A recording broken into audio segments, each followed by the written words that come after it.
I spent Father's Day completely alone. It's easy to write that sentence, but to live it, it breaks a person from the inside. I had confirmed it just the day before, with both grandsons. I had clearly said, tomorrow brunch will be at my house. It's Father's Day. I'll be waiting for both of you. Both said yes, both promised. My name is William Sterling. I am 72 years old. I was a father for 55 years and a grandfather for 15. By 11 in the morning, my house was ready. The same old American wooden dining table, on which my late wife Mary always spread the blue tablecloth. Today I took out that very cloth, clean plates, the good ones that aren't used on ordinary days, cloth napkins, which I ironed myself, even though my hands shake now. In the center of the table I placed a small bouquet. I bought it with the last few dollars from my Social Security check, not because I thought anyone would appreciate it, but because Father's Day is supposed to be special. At least it should be. In the oven was a roast chicken. The potatoes were boiled, the coleslaw was ready, everything was on time, only they weren't there, the ones I was waiting for. I had called the day before. First I called Aaron, my older grandson. He answered in a hurry, the kind of voice young people have when the world feels too busy for them. I asked, "You're coming tomorrow, right?" He said, "Yes, Grandpa, definitely." Then I called Lucas. He gave a short reply, "Yes, Grandpa, we're coming," and the phone hung up. I felt reassured. I convinced myself that this time would be different, that this time they would remember, that this time I wouldn't be alone. At 12 o'clock I looked at the clock. Nothing. 12:30, still nothing. At 1 the chicken was ready. I opened the oven. Warm steam filled the entire empty house. The aroma should have been one of joy, but that day it only stirred memories. I set the table and sat down on the chair. At 2 I called Aaron. No answer. I called Lucas. Voicemail. I went to the window. There was life in the street. Cars, laughter, children with their fathers and grandfathers. Some people carrying gifts in their hands. I watched it all, as if it were someone else's life. After 2 o'clock I understood. They weren't coming, not this year either, just like last year, like Christmas, like my birthday. There was always something else that became more important. I don't know how long I sat there. The clock struck 3, then 4, then 5. The evening light began to change. The shadows in the room grew longer. It was so quiet that I could hear my own heartbeat, and with every beat, another breaking. At 6 in the evening I got up. I put the chicken in the fridge, the potatoes, the salad, everything. There was no one to eat it. I cleared the table. I folded the napkins and the bouquet. I threw it in the trash. It had wilted just like me. I sat down on the sofa, and then the tears came. These weren't the kind of tears that make noise. These were the tears that flow silently and empty a person from the inside. I cried for all the Father's Days I had spent alone. I cried for all the promises that were never kept. I cried over the truth that I had given my entire life to my family, and they couldn't give me even one afternoon. I am 72 years old, and that day, in that empty room, I understood a truth I had been denying for years. My grandsons love me, but not enough to make time, not enough to remember night fell. I didn't turn on the light, just the darkness and me. I thought about calling, sending a message, pouring out my heart. But I knew what the reply would be. "Sorry, Grandpa, things got hectic. Next time." That next time, which never comes around 10 at night, I heard the sound of a car. I recognized it immediately. It was Lucas's car. Laughter. The door opened, the light turned on. They saw me sitting on the sofa in the dark. My eyes were swollen, my heart empty. Aaron said, "Hey, Grandpa, we just thought we'd drop by." Their clothes were expensive, their faces happy. The scent of a party came in with them. Lucas smiled and said, "Grandpa, how was your day?" I couldn't say anything. After a few moments of silence, Aaron looked at his phone and said, "Grandpa, we need to talk to you about something." Lucas spoke up, "We need help. The bills have piled up." About $3,000. In that moment, something inside me broke. I looked at them. They were my grandsons, but that night, they were just people in need. I thought about the envelope kept in the bedroom drawer. Inside it was a one-way ticket. They didn't know. They didn't even know that everything was about to change. I am 72 years old, and I have already bought my one-way ticket. Both of them were sitting in front of me, as if everything was perfectly normal. As if leaving me alone on Father's Day was no big deal. As if the silence in my house, my tears, my breaking breaths, were all just a small misunderstanding. Aaron, swiping his finger on his phone screen, said, "Grandpa, it's just $3,000. It's due in 2 days, you know. You always have a little saved up." Lucas immediately nodded. "We'll pay you back later, promise." I looked at both of them. I was searching their faces for a glimpse of my son, who is no longer in this world. I was thinking, are these the same children I taught to catch a baseball with their tiny hands? The ones I taught to ride a bike for the first time? The ones whose scraped knees I bandaged with my own hands?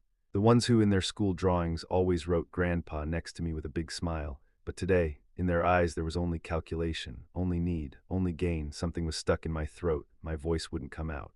I tried hard not to yell at them. I held myself back because I am old, weak, and perhaps my voice no longer carries that strength, but my heart was still the same heart that kept holding on to hope. I said softly, "Where were you two today?" Aaron shrugged. "Grandpa just, man, there was a friend's family party. We thought you'd understand. We're here now, aren't we? That we're here now, aren't we?" hit me in the chest like an arrow. I thought, am I just a place where you can come at night to get your needs met? Am I just an ATM that has no feelings, no memories, no weariness of age? Lucas leaned forward a little and said, "Grandpa, are you mad?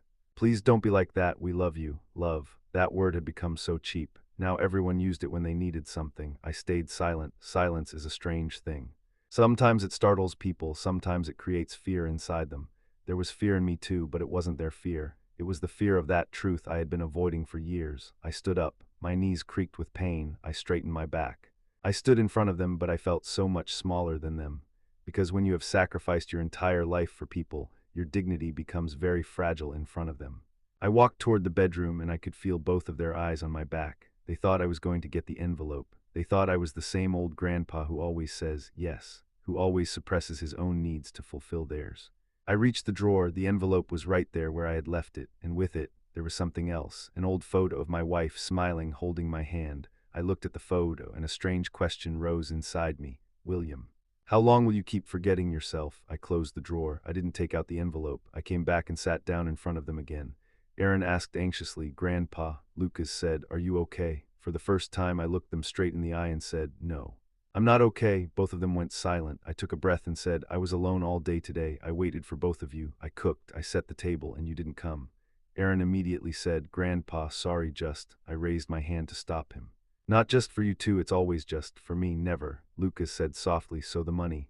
I replied, "No." That no sounded foreign even to my own ears. I had said yes my whole life. But that night I said no. Aaron's eyes narrowed. "Grandpa, are you serious?" I nodded. "Yes." On their faces there was anger, surprise, and that same old half-hearted sadness. The kind that only comes when someone hasn't met your expectations. This sadness wasn't like mine. It was only because they weren't getting the money. Lucas slapped the arm of the sofa, as if this was a huge shock for him. "Grandpa, please don't do this. This is an emergency." Aaron immediately pushed the conversation forward. "Yes, if we don't pay this bill, there'll be trouble. You have the money." "Why are you acting like this?" I looked at them, and it finally clicked for me. When you've spent years rescuing someone every single time, they don't think you've made sacrifices. They just think it's your job to save them. And when you refuse, you become the cruel one. I said softly, "Have you ever asked what I really have?" Lucas immediately replied, "Grandpa, you have Social Security, a pension. You're fine, fine." I let out a faint laugh, but it wasn't really a laugh, it was a broken sound.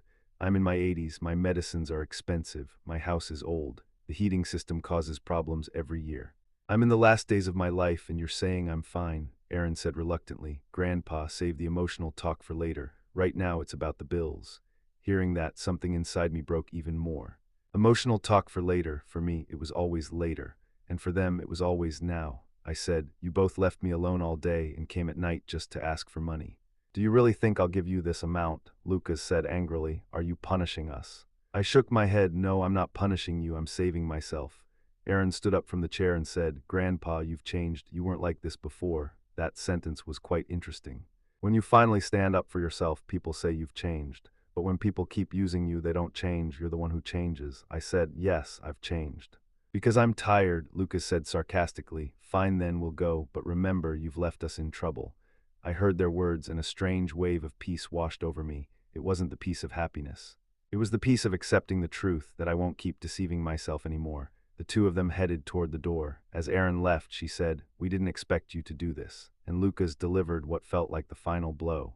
"Grandpa, you'll end up all alone. One day you'll need us." I felt that sentence deeply. It was a threat, but it was also the truth. In America, old people really do end up alone, and that fear had been growing inside me for years.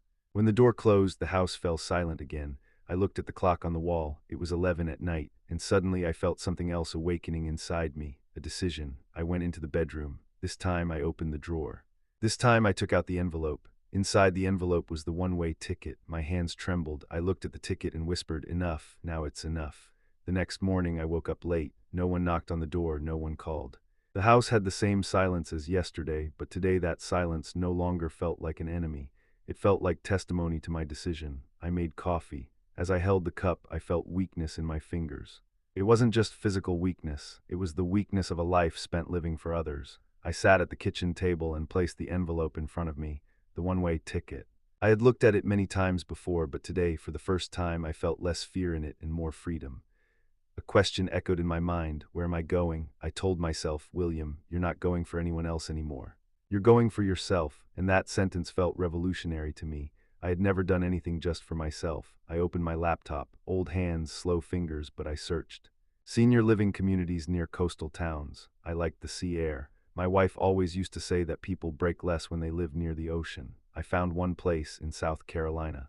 A small town, peaceful, with a senior community and health facilities. I thought maybe I could breathe there. Maybe, for the first time in the remaining years of my life, I could wake up in peace. Then my mind turned to the house.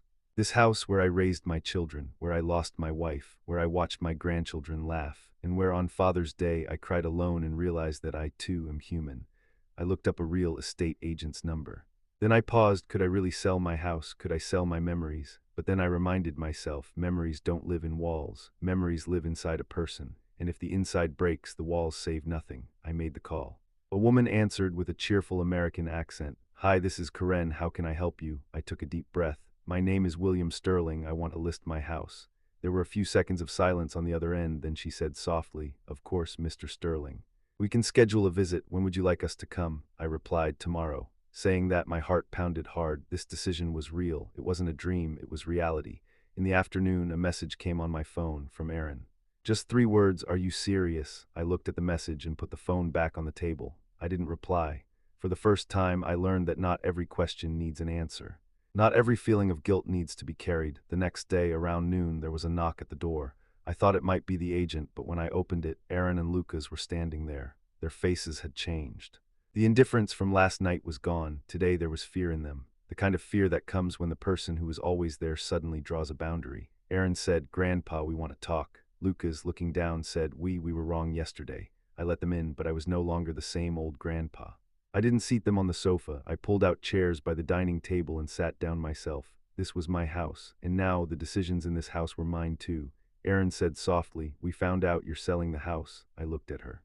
Yes, just one word, the essence of so many years. Lucas said restlessly, But why? Where will you go? I replied, Somewhere I don't have to wait for anyone. There were no tears in Aaron's eyes, but there was shock on her face. Grandpa, are you leaving us? I said. When did I ever keep you? You had already left me long ago. Both of them fell silent. Lucas said quietly, We were really busy. I cut him off. No, you weren't busy. You just didn't make me a priority, and that's a difference you need to understand. I took the envelope out of the drawer, the same envelope. I placed it on the table. When they saw it, their eyes widened. Aaron whispered, What is this? I said, This is my one-way ticket. It was as if both of them forgot to breathe for a moment. Lucas quickly said, Grandpa, please don't do this. Aaron, for the first time, spoke in a gentle tone, We'll do better, we promise. I heard their promises, and I remembered that old table again, the same empty plates. The same wilted flowers. I said slowly, I've spent my whole life listening to promises. Now I want to see actions. At that very moment, there was another knock at the door. It was the real estate agent. She was smiling, file in hand. And my grandchildren, for the first time, they were realizing that all of this was really happening. As I stood up from the chair, I said, You two sit, listen, because today, for the first time, it's not the house deciding, it's me deciding who stays in my life and who doesn't. The real estate agent, Karen, was standing at the door. She had a file in her hand and that professional smile on her face, the kind people wear when they're about to discuss someone's future. My grandchildren were sitting on the sofa, but they no longer looked the way they had before. Now their shoulders were slumped, now there were questions in their eyes. I gestured for Karen to come in. Come in, I said. My voice was calm, surprisingly calm. Karen stepped inside and glanced around the room. She probably had no idea how many years of weight were stored in this room. This was the same room where I had heard my wife's last breath, where I had spent the first night alone after my son's funeral, and where on Father's Day I had learned what it truly means to be alone.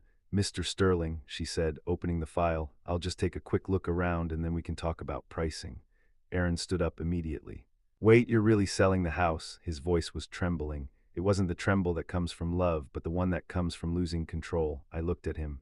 Yes, just one word, but in that word were hidden 55 years. Lucas said quickly, Grandpa, we thought maybe you would tell us. I replied, I told you on Father's Day, neither of you was there. That sentence landed in the room, heavy, impossible to ignore. Karen sensed the gravity of the atmosphere. She quietly went toward the kitchen, the bedrooms, the storage area, and I stood right there.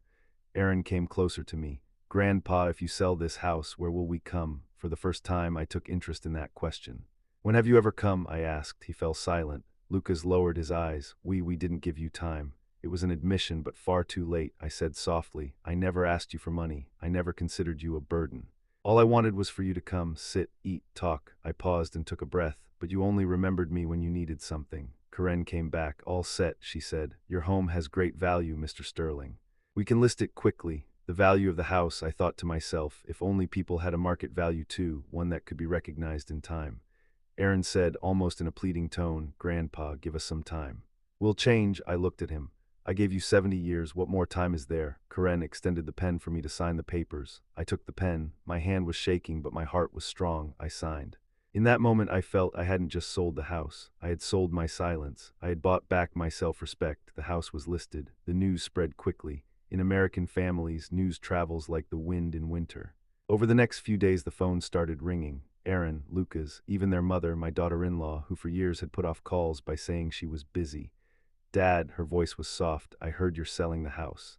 Is everything okay? I replied, it is now. And that was the truth. The following Sunday they all came, without notice, without an invitation. They brought food, they were smiling, they talked as if nothing had happened. This was the moment I had waited years for, and the one I no longer cared about. I watched them sit in the kitchen. The same kitchen where I had watched the Father's Day meal go to waste. Aaron said, Grandpa, we thought we'd all sit together. I replied, so did I on a special day. Silence. Lucas said, we really want to do better. I looked at him. Doing better doesn't just mean showing up, it means being consistent. They nodded, they made promises. There were tears too, but in those tears I saw fear, not love, fear. Fear that I was leaving, that their safety net was slipping away. I said, I'm going, but not to abandon you. I'm going to save myself. They didn't understand that. Maybe they never will. The coastal town in South Carolina was quiet. The ocean breeze carried no questions like those in my old home. In the senior community, there were people like me, full of stories, weary yet alive. My new apartment was small, but it held no burdens. In the mornings I walked along the seaside, drank coffee, and waited for no one. This was freedom. There I made a friend, Harold. He was a grandfather too. He was alone too, but he wasn't broken. He said to me, we spent our lives being strong for others. Now it's our turn. I smiled and nodded. Occasionally, a message from Aaron comes, a call from Lucas too.